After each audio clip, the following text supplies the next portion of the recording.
If there were an Oscar for best theatrical performance by a country, Israel would win every year.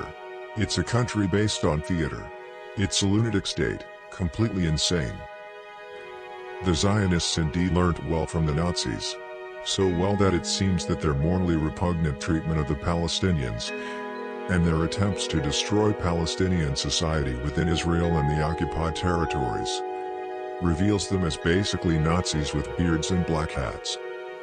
When I was a young man, my mother said to me, "You can't be a communist without being a militant atheist." So I had to be a militant atheist because I wanted to be a communist.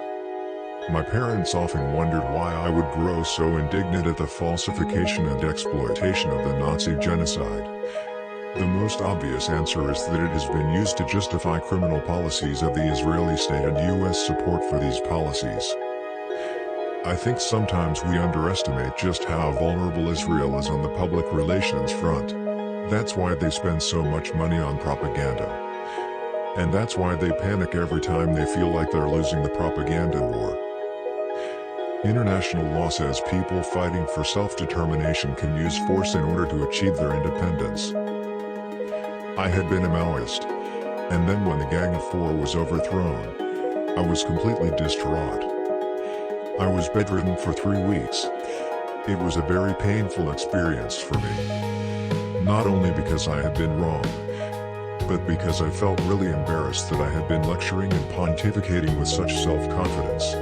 Both my father and mother were survivors of the Warsaw Ghetto and the Nazi concentration camps.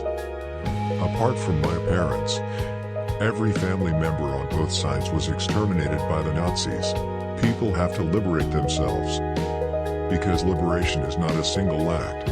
It's a question of eternal vigilance. Otherwise, you'll just become enslaved by someone else. Indeed, the field of Holocaust studies is replete with nonsense if not sheer fraud.